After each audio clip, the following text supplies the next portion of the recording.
episode of We Only Look Thin. I am Katherine Weigel. I am one of your hosts. I've lost about 140 pounds. And with me today is... Donald Weigel. And I am also one of your hosts, and I've lost about 100 pounds. And we've been married for 23 years, and we spent most of those years enabling each other's terrible eating habits and bad behavior. Yeah, and then we didn't. And then we didn't. The end. Just go back and listen to the 100 and whatever episodes. Yeah. You can find out more about that. I read recently, and by read, I mean heard with my ears, that your mind is flexible. And also, your mind is flawed. Oh. It is flawed. Your brain tells you what you want to Maybe know. yours is. So if you're Mind Mulder, I'm Mind Scully. Is that how it works? Sure. Oh my God, that joke. Oh my God, I'm that joke. Sticking with it. We are going to be talking about the mind in this episode. Yes. Do you have one? We'll find out. Would you like to give me a piece of it? Sure. No, but I think, we grew up in the 70s and 80s. Yeah. We were told many things about the way things were. Yeah. And turns out not all of them were true. Including and not limited to, your brain stops growing at a certain age. Yeah. You turn 25 years old, your brain is done. It is checked out. I know most of my childhood, I heard things like no wearing white after Labor Day for some reason, and you'll never lose weight eating pancakes. It turns out many things that we are told are limiting beliefs, aren't they, Donald? Yes, indeed. And we are here to talk about limiting beliefs today and mindset. And why are we talking about mindset? What does that have to do with health and fitness? Isn't reaching your goal weight just about recipes and exercising hard? No. You were going to say sure. I didn't know it going in, but when I started down this current path on this journey venture, I really had a really limiting mindset. I believed that, I got to a certain age and things were just the way they were going to be and that they weren't ever going to change. And I had essentially given up on ever trying to hit my goals. And then, as longtime listeners will know, I got a type 2 diabetes diagnosis and all of that changed. And I knew I had to do something.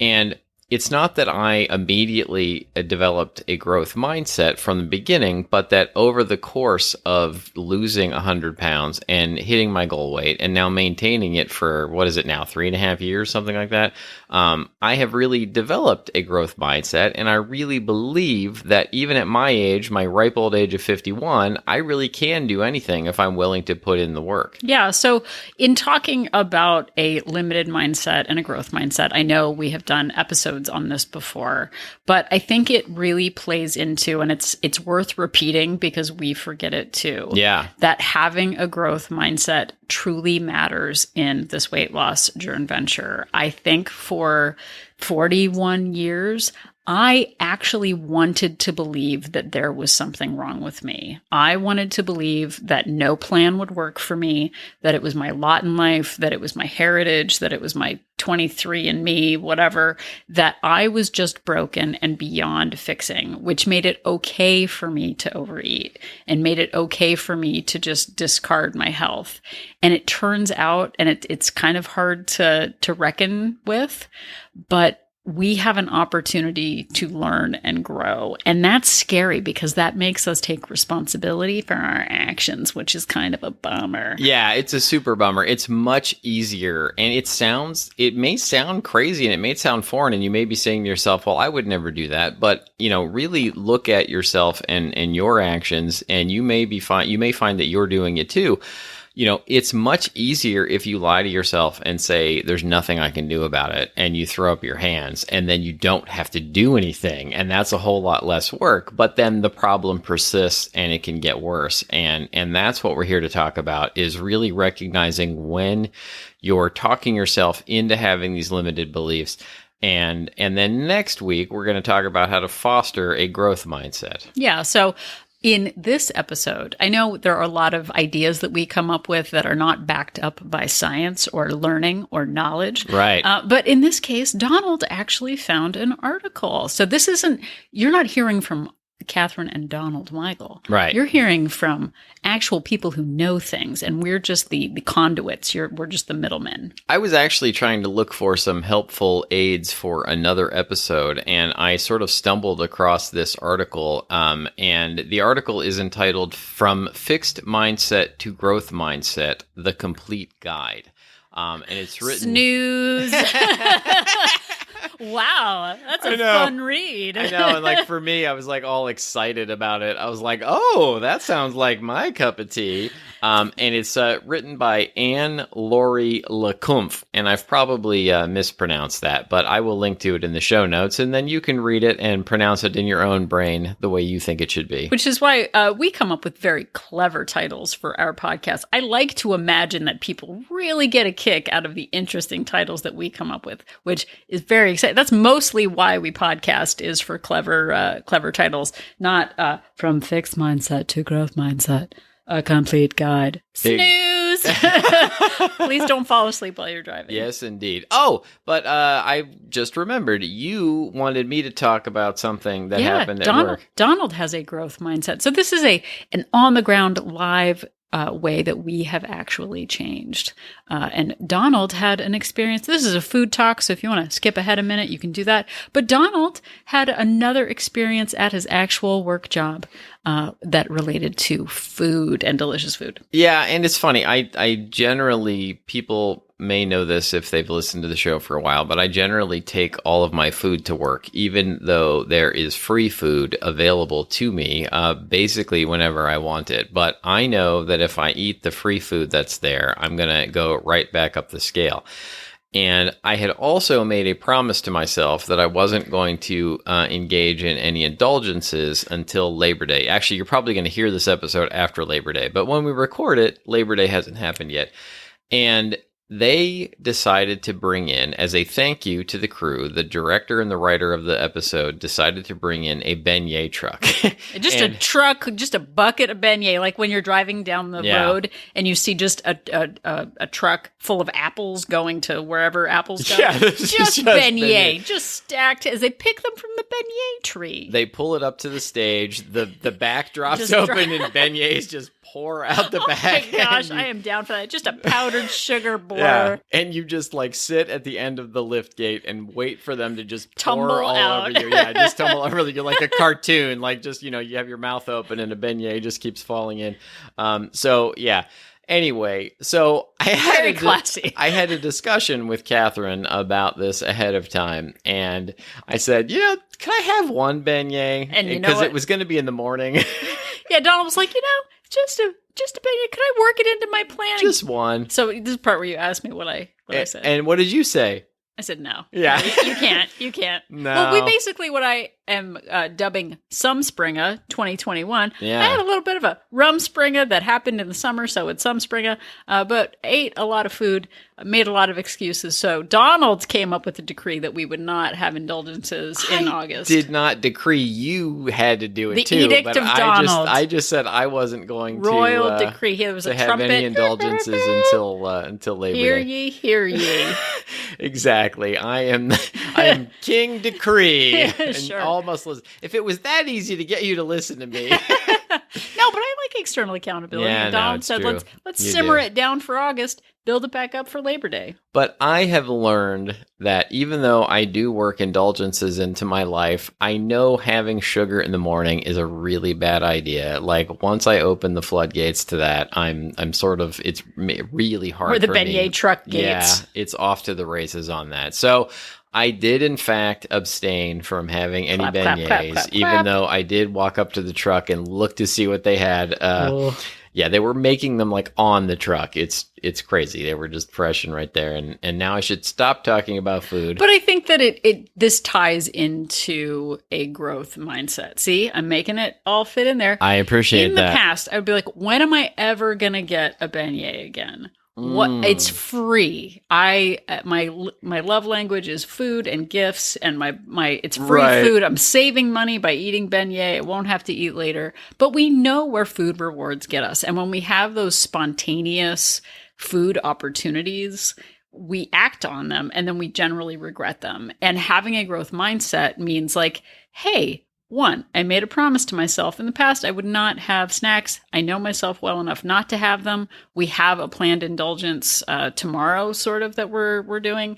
And we knew that, or I knew that if Donald started the Friday with like, oh, it's beignet day, suddenly that rolls into like, oh, let's get takeout. No, let's just have a weekend. And oh, well, we'll just start after Labor Day. So I put the kibosh on fun. Donald adhered to putting the kibosh on that. And there's no beignets. And now I get to be proud of myself for sticking to my calories all week and not doing that, like not having sort of an unexpected indulgence. Yeah, and as luck would have it, a beignet shop actually opened up in our neighborhood recently. And I said, you know what? Beignets are in the world. There's more beignets in the future. I don't have to fly to New Orleans to get them. Don't have to fly anywhere. We could plan for that in the future. It doesn't have to be reactionary at work. So kudos to you. Proud of you. Growth mindset. Clap, clap, clap. Thank you. Thank you. All right. So back to the article by Ms. Anne-Laurie Lecumpf. And again, probably saying that incorrectly, but the article opens with asking the question, what is a mindset and how do I get one? No, it doesn't really say that. But what it does say is when you ask most people if they have a growth mindset, they will probably say yes. In fact, she put up a poll on her site, and 90% of the people who responded said they have a growth mindset. But in reality, the chances are that most people do not actually have a growth mindset. But we are human beings who we once heard that a growth mindset was a good thing. Like we've been told, hey, having a growth mindset is a good thing. So we just sort of automatically say, yes, we have one. But what we would like to do is challenge that belief and maybe reveal to you some of the ways in which you have a limiting mindset. And, you know, going through this, reading this article, there were some hard truths in there that were, you know, I still am dealing with and that I used to really deal with before hitting my goal weight. Yeah, and Donald presented this article to me, and definitely reading through it, I felt attacked a little bit, which I think is a good thing, which we'll talk about the good parts of feeling attacked later on. Exactly. So what is a mindset? And the author defines a mindset as a set of assumptions held by a person or group of people. It's closely related to people's worldview or philosophy of life. A deeply anchored mindset can act as a strong incentive to continue to accept or even adopt certain behaviors. Meaning, cutting to the chase, if you have a growth mindset, you are willing to accept changes and realize that you can change things and move on. But the opposite of that is a fixed mindset where you believe that circumstances are beyond your control and that everything is the way it is and there's nothing you can do about it. Yeah, and I think that we can fall victim to this. And even with as much change as we have, built into our lives in the last few years, there are still new ways that we can challenge ourselves and new insights that we get from reading books and listening to podcasts where we go, oh gosh, I didn't realize I had a financial problem or a parenting problem or a relationship problem. So getting out of that comfort zone is really an important process in actually improving our lives. Indeed. And the author quotes another author in terms of defining the differences between a fixed mindset and a growth mindset. And I think it's worth reading here. In a fixed mindset, people believe their basic qualities, like their intelligence or talent, are simply fixed traits. They spend their time documenting their intelligence or talent instead of developing them. They also believe that talent alone creates success without effort. Yeah.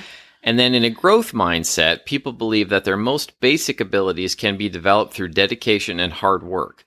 Brains and talent are just the starting point. This view creates a love of learning and a resilience that is essential for great accomplishment. So it is a hard truth to really look at yourself and understand that maybe you do have a fixed mindset after all, even if you've been telling yourself you have a growth mindset. Well, and I think for a long time, and like Donald mentioned, that innate talent that like maybe she's born with it, maybe it's Maybelline. Yeah. Is it Maybelline? I don't no, let's blame Maybelline for the problem. Exactly. But just sort of that like, oh gosh, well that person is really good in school, or they just seem to always get straight A's. Like there's a finite amount of talent in the world, and I just don't have it. And I actually used to. This was like the Katherine Weigel of the past. I used to actually think that maybe there was a fixed amount of weight that could be lost in the world. And if Donald was losing weight, I couldn't. Like there was some sort of, like they say, energy is only converted. It doesn't disappear. And I'm like, all right, well, if I'm gaining weight, then that means somebody in the world is losing weight. That is bananas bonkers thinking that I like couldn't lose weight because someone else was. Like, that is something I actually believe. That is some fixed mindset realness right there. Yeah, we're going to talk about jealousy a little bit later, but it is real, and it can really hold you back from achieving your goals if you really think that because someone else has done something that now you can't. Oh my gosh. But first, we would like to dispel a couple of myths. Ooh, myth busting. Exactly. And myth number 1 is that the adult brain is not hardwired with fixed neuronal circuits. And I basically quoted that from the article, meaning that do we need smelling salts to keep people awake during this episode? I hope not. Neuroplasticity. Yeah, well, I don't know. Maybe I'm just the science nerd, but I enjoy this stuff. But, I think there's this notion that your brain, gets to a certain point and it just doesn't develop anymore. And we think that your brain development stops after childhood, and that once you're an adult, there's nothing you can do about it. But in reality, your brain continues to grow and change. And the more you use it and the more you exercise it, I mean, it really is, just like anything else, the more you practice with it, the better your brain becomes at doing these things. So you actually can practice to create habits of growth mindset and to foster a growth mindset, even when you think that everything in your life is what it was. And I may have already mentioned this, but like I really thought once I hit a certain age, well, this just is what it is. My body. I am who I am. After 40, you can't lose weight. My life is what it is. I can't tell you how many messages I got from teachers and family members about whatever you weigh at 23, your body is just kind of fixed that way. And whatever you do by this age, there's no going back. And if you don't have whatever by this age, like so many misinformed and ill-informed messages from people that I believed. Yeah. That like, okay, well, after 40, it's all downhill. Like all these, just random things that people say I thought were true. And a part of me wanted to believe that because it meant I didn't have to do any work. And that begs the question, after learning all of this, can I just do nothing? Yeah. Sure, but we know where doing nothing gets us. And if we're not happy about that, we have the opportunity to change that. Yeah, there is nothing physically in your brain preventing you from taking on new challenges and learning new things and getting out of your comfort zone. And really, that's what having a growth mindset is all about. So, how do you recognize if you might have a fixed mindset? What are the kinds of things that might stop you from being able to grow and change? And the article the author lists 5 major categories of this. And the first one is having to work hard. Boo. And, she's quick to point out that if you have this one, it doesn't mean that you're lazy. It just means that you have a limiting belief that some people don't have to work very hard, or that you can't achieve a certain goal because you just aren't born with enough talent. Because most people say that they're hard workers, but we value being gifted and naturally talented even more, unfortunately. Yeah. Well, and I was not in. Donald, were you in the gifted and talented program? I was, yeah, in school. Now ask me if I was not. Were you in the gifted and talented? I had other talents. I had a pretty face. That was what I was riding on that. And you still do. But, that like, oh, gifted and talented. I just imagine that you all were like levitating furniture and whatever. It just felt very like, oh, well, they're naturally gifted. It just meant I was a big nerd. But I think that I as a non-gifted and talented. I don't know what the opposite of gifted and talented is. You have no gifts and no talents. But I think that, seeing that like, oh, well, they're just naturally good at it. It felt like, well, why bother working hard if I can't, if these people, it just comes naturally to them. Right. I'm obviously just not cut out for it. And I use that as an excuse to not really push and challenge myself because it was scary to actually put in effort to things. Because we don't want to feel like things are difficult. We want to go with it's breezy and easy and just finding that like, well, if it's not there, why bother yourself? Yeah. And the author goes on to say, if hard work is one of your mindset triggers, you may get overwhelmed by tasks that require a long and sustained effort, and you may be more likely to give up. Does this sound like all my weight loss efforts? Yes! Yes, it does. Yes is the answer. It sounds like all of my weight loss efforts up until I was about 45 years old. Anytime it became hard, I stopped and I just figured, well, that's my metabolism. This is what this is my body. Well, and in the next episode, we'll talk about ways to actually manage a growth mindset and foster it because it takes work. It takes work to make things easy for yourself. But yeah, these are some hard truths. And another sort of symptom of this, if you will, is that you are discouraged by the success of others. When you perceive that somebody else has an easier time, like when they achieve their goal with less effort, when somebody hits their weight goal, when somebody loses weight, it really can discourage you. Must be nice-itis. Yes, must be nice-itis. And we've done several podcasts about that. The next major category of this is facing setbacks. Now, the challenges of the task itself have their own intrinsic qualities, but facing a setback can be something, that's beyond your control. It's an external force working upon you. You feel like it's beyond. Because, but this ties back into old weight loss attempts is you try to put yourself in this bubble of like, I am doing the cabbage soup diet. I eat 4 tomatoes at 10 a.m. Right. I am not going to the work party. I am not going to go travel to see people because I have to stick to my plan.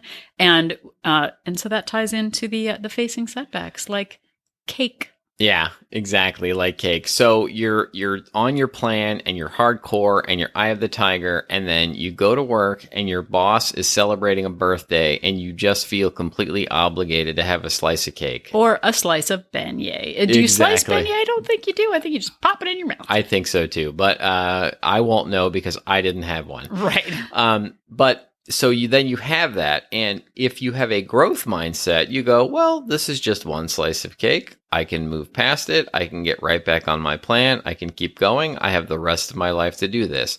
When you don't have a growth mindset, you go, well, I blew it. I may as well just give up and do nothing, which is what I did over and over and over again for many decades. Well, and another example is you say, okay, this week I'm going to start jogging. This is I'm ready. I got the shoes. I got everything. Right. But the weather forecast for rain. See, everything is working against me. I can't do anything with rain. Well, and yesterday I had a situation come up where it was funny. On Thursday, today is Saturday. On Thursday, I was talking to Donald. Donald, I feel like I'm really getting into a groove. Things are going super, super great.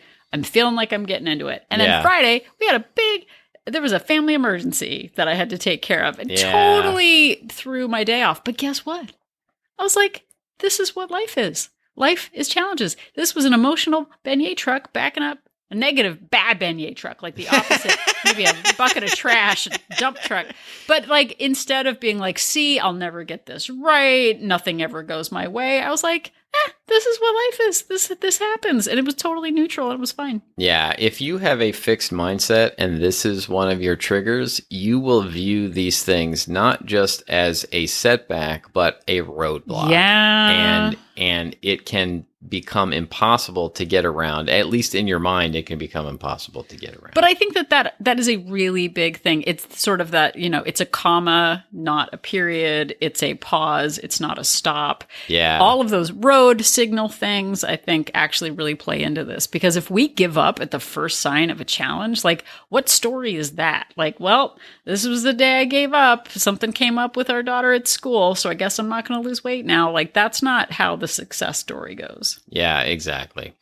The next major category is getting negative feedback. I don't like that. I don't want negative feedback. Yeah, and the author uses the example of professional athletes or just athletes in general. Like, they'll oftentimes get a lot of negative feedback, but they use it, in the growth mindset way. They use it as a motivation to learn from it and to, let their coach give them that negative feedback so that they can change what they're doing and improve.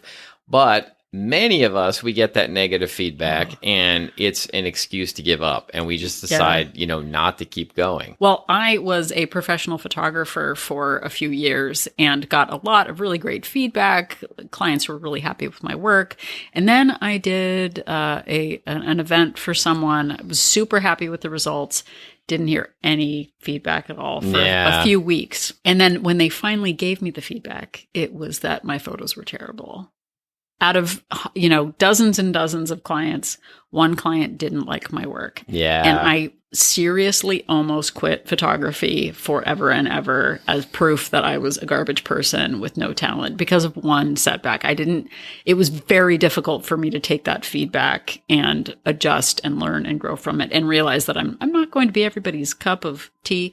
But that threat of like, well, see, this is proof that I can't do it, or the scale goes up. See, this program isn't working. So often we get discouraged by one mark against us. And it's really an opportunity to lean into it and decide what we're going to take from it and how we're going to grow from it. We'll talk about growth in the next episode. Yeah, exactly. And, just like Catherine said, it's like you can work really, really hard for a week and you're expecting, the scale to give you that positive feedback. And maybe it stays the same. Maybe it even goes up. And this happened to me many, many times while I was trying to hit my goal weight. But I decided this time I was going to use it as feedback. And if the scale really didn't move for 3 weeks in a row, even though I felt like I was doing everything right, I used that as evidence that I needed to change something. And so I changed something. And that eventually got me to where I am right now. And that is maintaining my goal weight. Exactly. And the next one is being challenged. I really did not like to be challenged back in the day. So you try something that doesn't work, but you believe the goal itself is too hard and you quit altogether. I remember when our dear friend Nicole, friend of the show, friend of friends, she was getting over 20,000 steps a day. Must be nice. I don't have time for that. Right. Who has feet? I can't do that. But I sort of crossed my arms and was like, well, if I lived her life, then sure, I could do that. Right. And then she said, well, you know what? I sneak in steps during the day and I walk during conference calls and I get the job done like Chopin. She didn't say Chopin, but I was thinking Chopin. But I felt challenged. Right. Like, well, I don't do laundry. Well, no, I could totally do it, but I don't want to. I just want to know that I can't do it, that I don't have the skills to do it. Exactly. And then another example, what happened to me over and over again is like, I would think I knew what diet I needed to go on and I would go on it and, the scale wouldn't move the way I wanted. And so I just figured, well, it's too hard. I may as well give up. Like, this didn't work rather than, trying something new, which is what I learned to do over the last, 5, 6, 7 years. It's like, if it becomes too hard, it's not that the task is necessarily too hard. It's maybe I'm doing the wrong thing and the solution I thought was the right solution maybe isn't. Well, we've talked about it before too. People who might be naturally gifted in something might not over time put in as much effort because it's easy. And then suddenly it gets hard.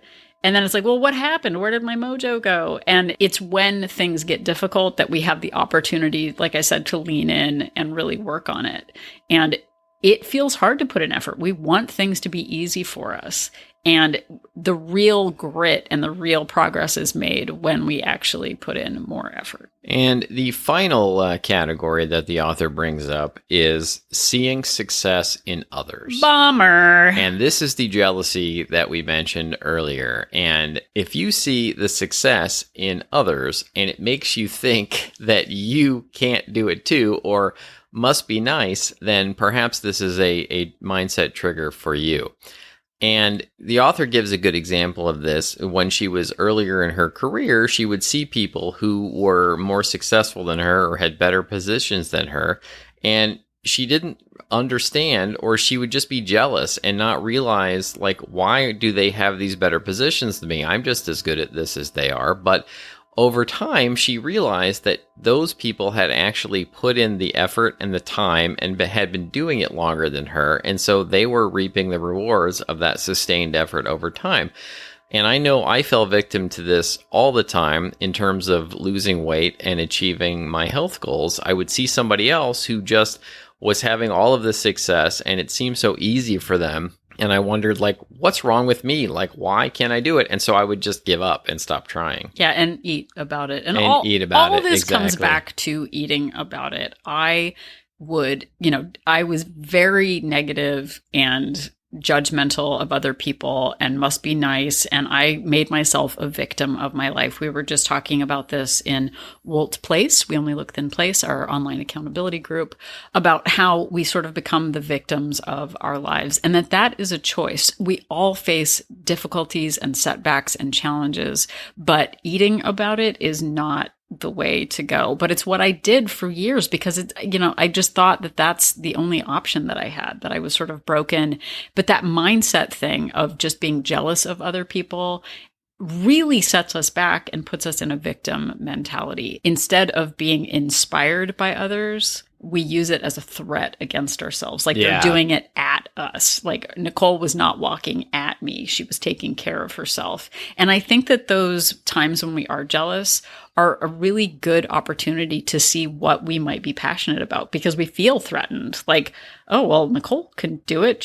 I have feet. She has feet. I could do that. It's an opportunity to really, to actually be like, okay, well, let's get started. Let's get going. Well, and I actually used Nicole and others when I saw that you could get that many steps per day. I actually said to myself, well, how can you do that? Like how can I get there? And now I am there, and it feels really great. And it's hard for me to even put myself back into that old mindset of being that person who, couldn't get there. Yeah. I remember in an old Fitbit challenge a number of years ago, our friend Jacqueline actually sent me a private message. My step goal was 10,000. Yeah. And she sent me a private message and she was like, hey, I noticed you're hitting your step goal a lot. How would you feel about increasing your step goal to like 13,000? I was like, I don't want to do that. You don't know me. And I was like, oh, well, okay, I could do that. And it took someone else to kind of call me out on my own self-imposed limitation to realize that I could actually push harder. So thank you, Jacqueline, for doing that. Friend of the show, teacher also, thank you for your service. Yes, indeed. And thank you all for listening. I think we are going to wrap this up for this week. If you're listening to these as they come out, try and think about over the course of the next week, what limiting mindset beliefs you might have and how you can work on adjusting them. And then next week, tune in next week. You'll find out how to stop being you. Yes, we'll go through how to foster a growth mindset. Sure, that's another way to say it. Yes, exactly. How to stop you being you. Maybe that's the title of the episode. But thank you so much for listening. We really appreciate each and every one of you. If you enjoyed this episode, if you got something out of it, you can listen to all of our episodes wherever you find podcasts. We're now actually on Audible and Amazon, which we weren't until recently. Hooray! Amazon Music. So you can even catch us there. And you can always find our episodes on our website at weonlylookthin.com. Yep, and if you are at weonlylookthin.com, you can click on the link for Join Our Support Group and find out more about Wolt Place. Oh, do that. We Only Look Thin Place. It is an accountability group based on Facebook for women. Sorry, guys, no can go. Sorry about that. Yes, indeed. But there are 2 subscription options, a monthly option with a 3-day complimentary trial and a 3-month option with a 7-day complimentary trial to see if Wolt Place is right for you. It is not a weight loss plan, but it is a source of support. We do multiple Zoom meetings a week, and we challenge each other to focus on that growth mindset. Yes, indeed. And if you would like to reach us through good old-fashioned email, you can ask us questions. You can send us episode ideas. We'd love to hear from you to weonlylookthin@gmail.com. And it may take us a minute to answer, but we'll get back there. A minute could be as much as several fortnights. Yes, several fortnights.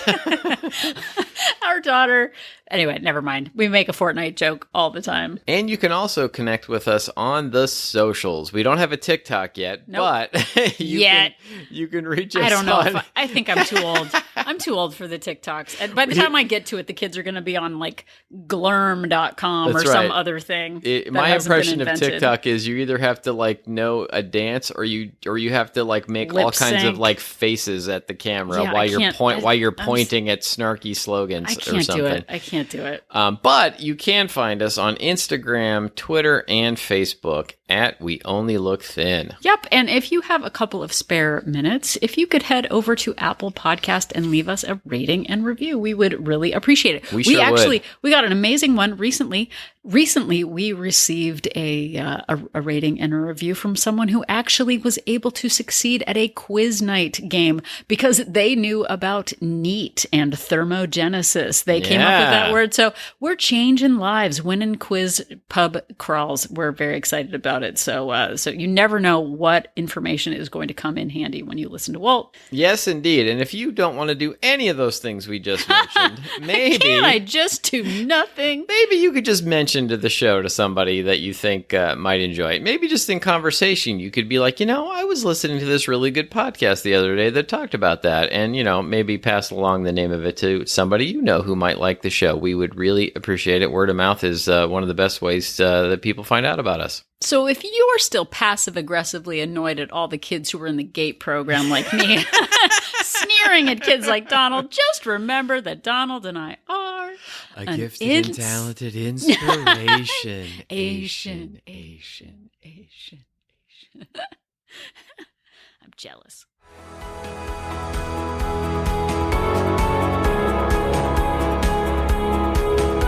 The information that you hear on this podcast is for informational purposes only. The hosts are not medical professionals.